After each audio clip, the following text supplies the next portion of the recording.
Hi, this is the AI Storyteller. I'm Mark. The book I'm interpreting for you this time comes from mid-19th century England. Just by giving a hint and mentioning one or two key characters, you probably can already guess.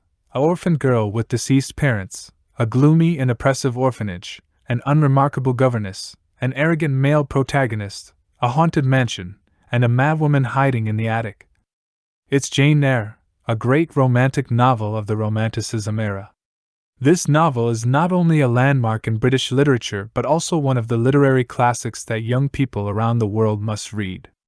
Since the 1930s, this novel has been continuously adapted into films and has been made into 7 movies so far, as well as multiple versions of TV series, miniseries, musicals, and plays. Every 20 or so years, people can't resist reinterpreting it on the screen and stage. The author of Jane Eyre, Charlotte Brontë, is an indispensable name among the dazzling stars of the Victorian era, but her literary journey did not start smoothly.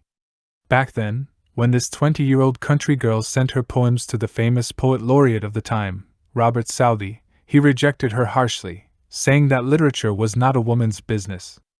11 years later, in the autumn of 1847, when Jane Eyre was first published and caused a sensation, this girl used a gender-ambiguous pseudonym, Currer Bell. Her 2 sisters, Anne and Emily, had also completed their future renowned works, Agnes Grey and Wuthering Heights, respectively. The 3 sisters, almost at the same time, published their works and made a significant mark in literary history, which was an extremely rare phenomenon. Charlotte Brontë, like her 2 exceptionally talented writer sisters, did not live past 40. Her love life was turbulent in her youth, and she only married a clergyman at the age of 38. Enjoying less than 10 months of marital bliss. Fortunately, stories are longer lasting than life itself. Let's step into Jane Eyre, returning to mid-19th century England, and listen to the story of perhaps the most famous governess in history. The story begins with the protagonist, Jane Eyre, a 10-year-old orphan and the daughter of a clergyman, who is living as a ward in her uncle's house. Contrary to morality but in accordance with customs, her first uncle passes away, and Jane becomes an eyesore for this household. Since they can't tolerate this unruly yet intelligent and precocious girl under their roof and don't want to take on the responsibility of raising her or providing her with a proper education, her aunt, who dislikes Jane, makes a win-win decision to send her niece to a boarding school for girls called Lowood. This kind of school is tailor-made for a child like Jane Eyre. Why do I say that? It's not uncommon for philanthropists to fund charitable schools. In 19th century England, wealthy families in local areas often chose education as a way to enhance their reputation and social standing in the parish. However, they didn't do it without seeking returns. Many of them took advantage of the opportunity to line their own pockets.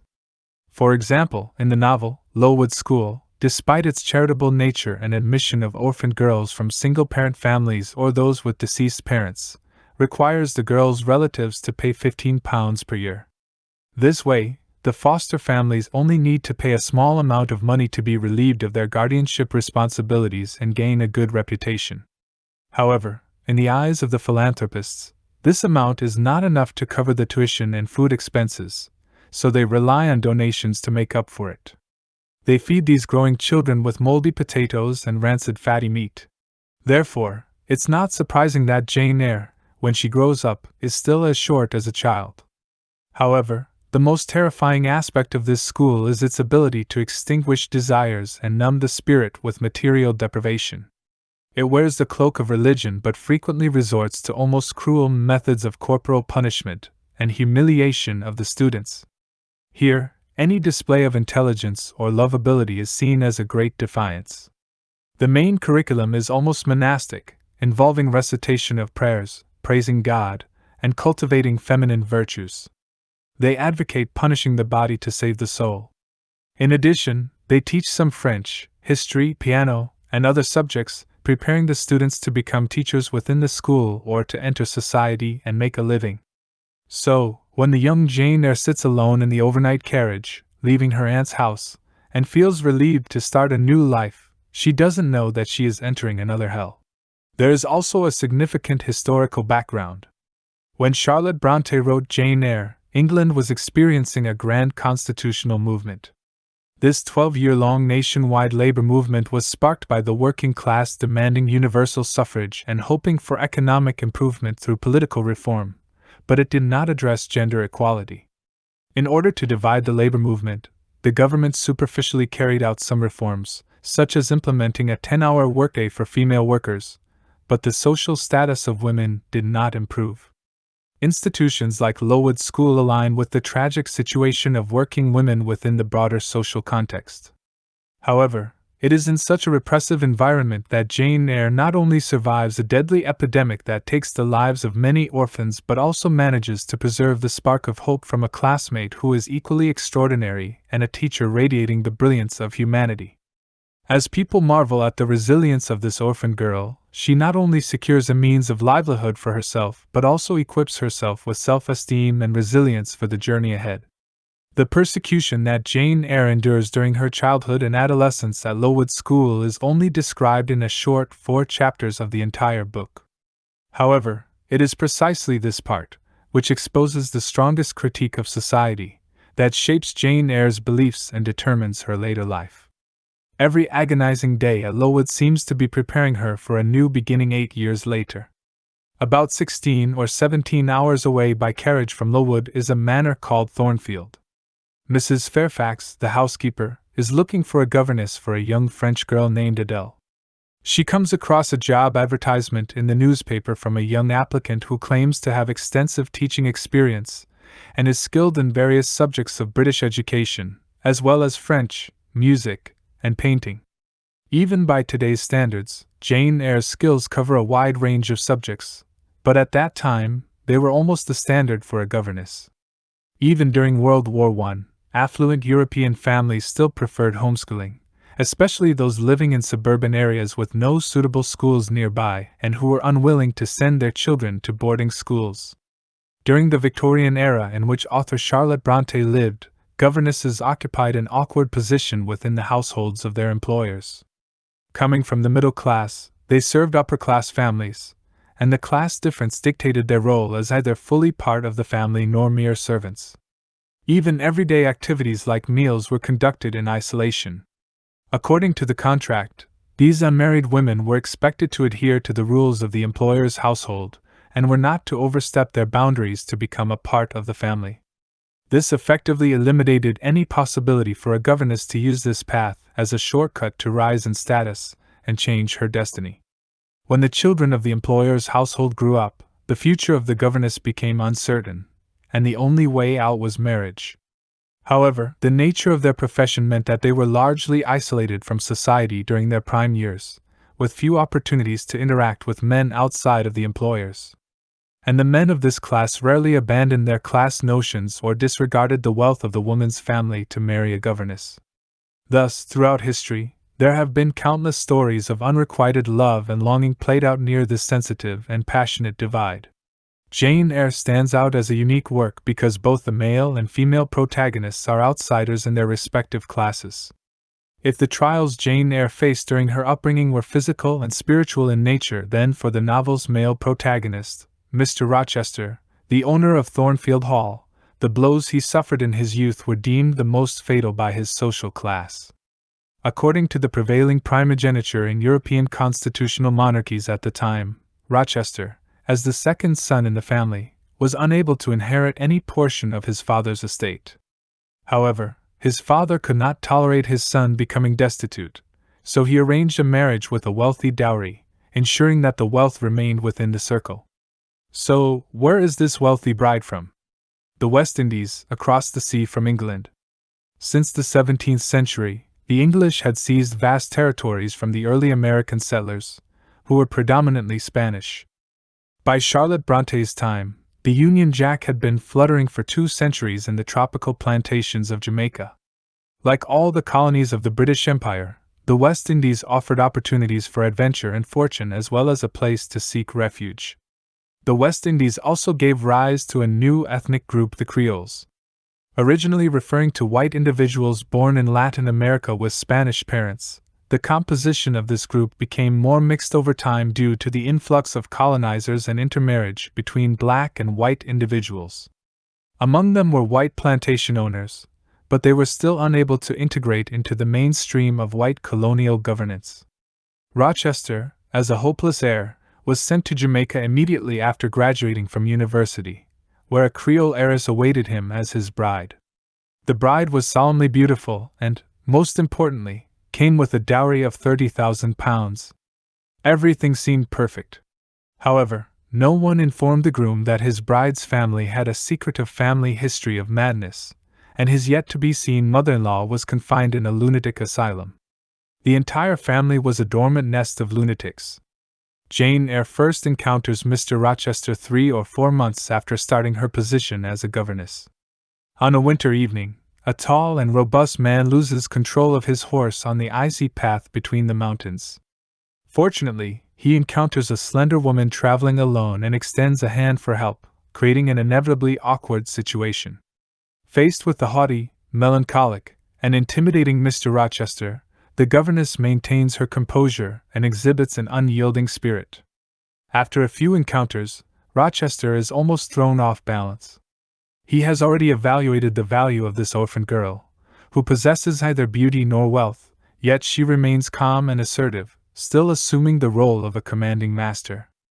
In Jane Eyre's eyes, this tall man, whose appearance cannot be considered handsome, exudes an unconventional charm. It is as if he carries undisclosed wounds and secrets, giving him an air of gloom and mysteriousness, much like Thornfield Hall itself.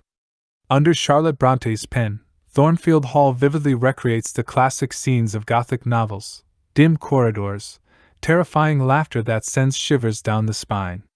Not only does it add considerable allure to the work, but it also cleverly blends with the plot. Gothic novels originated in late 18th century England and often revolve around darkness and terror, with settings including gloomy castles, towering spires, and dark corridors permeated by sinister and malevolent forces. These elements held great appeal for the people of Charlotte Bronte's Victorian era. On this particular night, it seems as though a ghostly figure carrying a candle floats into the master's room. Jane Eyre, with a sixth sense, rushes in without regard for her own safety and throws a bucket of cold water, saving Mr. Rochester's life amidst the smoke and flames. A drenched Rochester is astonished by the composure and bravery of this young woman, and attentive readers also notice that this is the second time he has been rescued by her. Is she a fairy who can perform witchcraft? However, she explicitly tells Rochester that the fairies left England 100 years ago, and regardless of the season, the moon does not shine on their revelries. No one in the mansion understands the depth and intricacy of their conversations, but it doesn't matter because Rochester likes it that way. The style of their interaction evolves from testing and challenging to a heartfelt exchange. Jane Eyre finds herself reluctantly chosen as the person to hear his secrets. The master removes the heartbreaking part of the story, only mentioning how he fell in love with a French dancer while wandering in Paris. However, she betrayed him and forced upon him a French daughter, which is Jane Eyre's student, Adele. As for why he cut ties with his family and roams the European continent, still unmarried, he remains silent. Nevertheless, up to this point, as the master, he has revealed more about himself to the governess than one would expect. The inhabitants of Thornfield, from the housekeeper to the servants, have noticed this change. Ever since he inherited the estate from his father and brother, Mr. Rochester has avoided Thornfield Hall like the plague, never staying there continuously for more than 2 weeks. But this time, he has stayed for 3 or 4 months. In Jane Eyre's eyes, aristocratic young ladies may judge others based on appearances, but can't Rochester's talents, eloquence, social status, and wealth compensate for his lack of physical attractiveness? She falls into the state that every girl in such a situation experiences: fear and anticipation of whether Rochester will appear every day. She even thinks that if God could grant her even a hint of beauty. Here, let us be grateful that the author did not portray Jane Eyre as an invincible saintly figure. These fleeting moments of adolescent sentimentality appear so endearing and believable against the backdrop of weightiness and solemnity. However, that divide remains insurmountable, especially since there is Miss Ingram standing between them. Miss Ingram is the daughter of a baron, and it is rumored that she is the most likely candidate to become Mr. Rochester's wife. She is proud and glamorous, talented in many ways, but falls short when it comes to the hurdle of property, which is closely linked to a lifelong commitment. Just like the Rochester family, the eldest son of the old baron inherited almost the entire family fortune, leaving little for his daughters. At that time, the best way for such superficial heiresses to secure their future was to marry a gentleman from a wealthy and prestigious family. At a grand party held at Thornfield Hall that lasted several days, Miss Ingram made a stunning entrance. Despite exuding an irresistible allure that men couldn't resist, her disdain and disgust towards the governess and Adele were poorly disguised. Their inner paleness and insignificance were evident. Jane Eyre instinctively realized that Miss Ingram was unworthy of Mr. Rochester's noble soul, to the point that she didn't even feel jealous. In her eyes, despite the deep influence of education and societal expectations regarding class-based marriages on Mr. Rochester, a true gentleman should only embrace the woman he truly loves. On this particular day, Mr. Rochester had to leave due to urgent matters, and the guests had exhausted every possible form of leisure entertainment that rainy day allowed within the confines of the house. Feeling bored, an old gypsy woman appeared at the door. This shabby gypsy woman not only possessed an air of mystery in her skillful playing of tarot cards, but also claimed to be adept at mind reading, and was regarded as a clairvoyant. However, this haughty witch only provided fortune-telling for unmarried ladies. With a single reading, she shattered all of Miss Ingram's aspirations. This reading also subjected Jane Eyre to a tormenting interrogation and confession of the soul. Yes, beneath that dirty cloak and headscarf was Mr. Rochester himself. To bridge the seemingly insurmountable divide, this was a risky move for Mr. Rochester. Through the mouth of the gypsy woman, he made Miss Ingram believe that he had no fortune in his fate, thereby giving her the opportunity to voluntarily withdraw without losing face. Similarly, he was willing to sacrifice his own image by orchestrating this pretense of suffering to make Jane Eyre believe that he only followed the guidance of his conscience. Indeed, a noble soul also requires a clever mind to match, and Charlotte Brontë fully displays her bold romanticism, creating a delightful and satirical scene that is commendable in the entire novel. However, before the two can savor the joy of victory, an unexpected guest arrives from the West Indies. The author does not give the protagonist or the readers any chance to catch their breath. From confessing Adele's lineage to Jane Eyre, exposing his own painful experiences, to plotting to escape Miss Ingram, Mr. Rochester faces obstacles and reshapes himself. He always understood that all of this was preparation for conquering the final fortress, an inevitable fierce battle. But if the fates allowed him to temporarily evade this obstacle, leaving it to be slowly dissolved in the future, or even permitting him to carefully guard that terrible secret until he takes it to the grave, that would be ideal. However, Thornfield Hall once again experienced a sleepless night. On that evening, piercing screams echoed through the dark corridors. Jane Eyre assisted Mr. Rochester in carrying the severely injured West Indies guest out of Thornfield Hall. It seemed that Mr. Rochester had once again eliminated a crucial obstacle. However, he was not yet ready to confront that forbidden area until he had completely won this gamble. Before the storm hit, there was always an eerily calm period. It was so calm that Jane Eyre took a leave of absence and returned to her dying aunt's side, inheriting a small inheritance left by her uncle. Let us consider this as a dowry offered by Charlotte Brontë. In an era where wealth equated to social status, it provided a certain level of financial independence for our governess both before and after marriage, narrowing or easing the gap between her and the male protagonist. This was something that a self-aware woman would appreciate and willingly accept, and it offered some consolation to the readers. Thornfield Hall was on the verge of a major event, but the ghostly occurrences returned. A spectral bride floated into Jane Eyre's room through the dark corridors, choking her throat. When Jane Eyre woke up, she discovered that the bridal veil prepared for the wedding had been torn in half. She had almost no time to dwell on Mr. Rochester's attempt to explain this nightmare from a religious or fateful perspective when the church bells began to toll. If we consider the journey from Lowood School to the church next to Thornfield Hall, Jane Eyre took nearly 10 years. However, the fall from bliss to the abyss was but a fleeting moment. Just as she was about to vow to become Mr. Rochester's lawful wife, a cowardly voice rendered everything futile. The West Indies guest they had rescued that night solemnly declared to the clergyman in a tone of grief and anger, there was already a Mrs. Rochester at Thornfield Hall, and she was his sister, Bertha Mason. Such a situation could only be described as falling from heaven to hell. The actors who have portrayed this story in later years have all put in their utmost effort, awaiting this moment of a superlative performance. However, Jane Eyre and Mr. Rochester did not have a scripted plot. All Mr. Rochester could do was to expose his wounds even further, bearing them to the world. Over 20 years ago, his brother and father had conspired against him for the sake of £30,000, and he, in order to fulfill his Catholic vows and his obligations as a husband, had brought back the Creole woman who had become a wild beast during her illness to England. Fate arranged for his father and brother to have short lives, while he inherited Thornfield Hall and forever hid his wife in the secret attic. He had never abandoned his wife, he had abandoned Thornfield Hall.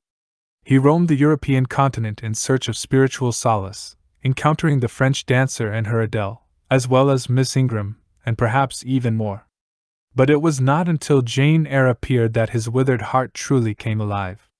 From Mr. Rochester's perspective, despite enduring unparalleled secular hardships, he had not harmed anyone while rescuing himself. To become his companion, one had to understand this fact and engage in a genuine conversation with his soul. Readers will discover that Jane Eyre, on the verge of collapse, almost immediately faces, understands, and even forgives Mr. Rochester.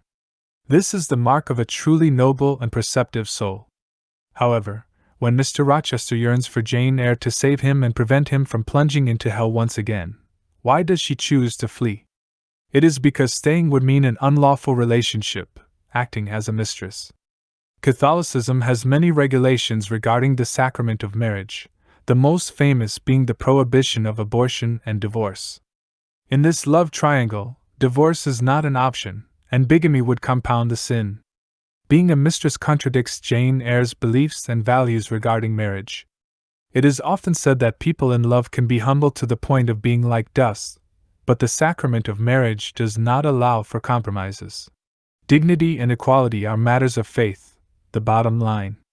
It brings to mind her heartfelt declaration to Mr. Rochester, "It is my spirit that addresses your spirit," just as if both had passed through the grave, and we stood at God's feet, equal. At this point in the story, Bertha Mason emerges formally, no longer a ghostly presence used by Charlotte Brontë to create a Gothic atmosphere. This Creole madwoman is the catalyst and core of this love story from beginning to end. Charlotte Brontë did not depict her as a one-dimensional demon simply because Jane Eyre or the readers are unable to witness her past. We catch glimpses of a clear and vivid figure from Mr. Rochester's extensive self-analysis and confession to Jane Eyre. This woman is also a victim of the family and patriarchal system. Afflicted with insanity, she embodies all the shameless debauchery, heinous sins, and brutality in the world. Yet, even in her derangement, and even her bloodlust, the husband her family deceitfully acquired for her remains her deepest obsession. As a woman, she too has the right to love and be loved. She slips into Jane Eyre's bedroom like a ghostly presence, tearing apart Jane Eyre's bridal veil. This scene makes one wonder and imagine the psychological torments she endured during over 2 decades of captivity, and why she still clung to worldly desires. Wearing her tattered wedding gown year-round, resembling a skeleton bride, her imprisoned soul still identifies herself as Mr. Rochester's lawful wife. It can be said that during the 10 years of struggle Jane Eyre has gone through, during the several decades when Mr. Rochester wandered seeking redemption, and in the attic of Thornfield Hall, a hidden one-act play has been unfolding. Through the character of Bertha, Charlotte Brontë has left a window for future generations to glimpse and speculate, inspiring later authors to create a biography of this unexplored aspect from a feminist perspective. One notable example is the novel Wide Sargasso Sea by British author Jean Rhys in the 1960s. This book can be seen as a prelude to Jane Eyre, analyzing and contrasting various symbols from the original work to imagine Bertha's backstory. In the late 1970s, American feminist literary critics Sandra Gilbert and Susan Goober used Jane Eyre as a primary blueprint, extracting the theme of the madwoman in the attic from literary history. They analyzed the eerie juxtaposition of upstairs and downstairs and the dichotomy between the former and current wife, examining 18th and 19th century British and American women's literature as a whole to reveal that within every virtuous wife and mother resides a wild and rebellious demoness. Their perspective and posture can be described as radical and courageous. Charlotte Brontë may not have anticipated that, 100 or 200 years later, the madwoman in the attic, a character she did not explicitly portray, would become one of the most vivid and significant images in Jane Eyre, a classic term in feminist thought that has spawned much scholarship. The novel does not abruptly end in the midst of a storm, but leaves an open ending. However, we believe that the most captivating parts of the story have already been presented. In order to elevate the characters of the protagonists and prove the correctness of the path Jane Eyre has chosen, Charlotte Brontë has set a sudden and dramatic transition to welcome the epic, melancholic, and yet anticipated conclusion. This fragile figure, unwanted by the fates, leaves Thornfield Hall, abandoning the nearby wealth and glory, and embarks once again on a journey of struggle and self-rescue. However, there is a twist in the plot. During her wanderings, she is not only taken in by the siblings St. John, but also dramatically discovers that they are actually cousins. Fortunately, Jane Eyre, who has endured hardships, remains true to her initial intentions. Not only does she resist the temptation of a significant inheritance that falls into her lap, but she also rejects St. John's proposal. St. John is a devout minister who aspires to spread God's glory in the distant Himalayas, and all he wants is for Jane Eyre to become his assistant in the name of a wife. While he possesses a handsome appearance that may rival Rochester's, his view of love is narrow and unconventional, completely diverging from Jane Eyre's values of equality, independence, and friendly candor. The introduction of this seemingly perfect image, both in appearance and character, is meant to provide a striking contrast to Rochester. While both he and Rochester possess an oppressive nature in their emotions, their nature differs. Jane Eyre cannot find any compatibility with St. John. With this unfortunate contrast in place, Jane Eyre's longing for Rochester intensifies, until she hears the most famous supernatural call in literary history, Jane. Jane. Following this call, Jane Eyre returns to the ruined Thornfield Hall. The fire set by the madwoman destroys the grand mansion, putting an end to her own worldly suffering and blinding Rochester, who, until the last moment, remains loyal and devoted to her. When everything is reduced to zero, equality and love arrive together, and Jane Eyre returns to Rochester's side, where their future will be peaceful. The birth of Jane Eyre brought new vitality to 19th-century realism novels and established Charlotte Brontë's position and influence in the British literary scene. Thematically, she brought a strong sense of self-consciousness to traditional British novels, which is concentrated in the portrayal of the novel's protagonist, Jane Eyre, as a fresh female character. Her resilience in adversity and her perseverance in love demonstrate a spirit and strength that surpasses the traditional and societal expectations of women. Moreover, Charlotte Brontë's portrayal of women's emotions and her frank and bold depiction of love were unprecedented in British literary tradition. Therefore, in challenging traditional moral customs, resisting oppression, and expressing women's pursuit of freedom and happiness, this work can be said to have changed the direction of the development of romance novels and had a profound influence on feminist literature and art in later generations. In terms of writing techniques, the author demonstrates great confidence and skill during the golden age of the novel. The novel employs various artistic techniques, the emotional descriptions of the natural environment, and the descriptions of supernatural phenomena all embody a rich romantic spirit. The incorporation of gloomy and terrifying settings and plot developments cleverly infuses the novel with Gothic elements, adding to its attractiveness and readability.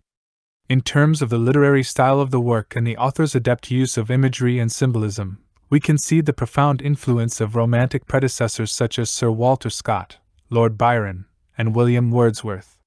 Finally, let's review the key points covered in today's discussion. 1. Jane Eyre embodies the self-esteem, noble spirit, and passionate emotions of women, which, placed in the social background of half a century ago, possess rebelliousness and transcendence, and still provide inspiration to readers today, even more so. From this perspective, Jane Eyre is far more than a world literature classic intended for teenagers' entry-level reading. With increased experience and age, we can better appreciate its depth and evoke more resonance. 2. Jane Eyre is also a visually appealing, intricately plotted, and highly readable novel. It not only showcases the fusion of Romanticism, realism, and Gothic traditions but can also be interpreted from various angles such as psychology, religion, and the use of imagery.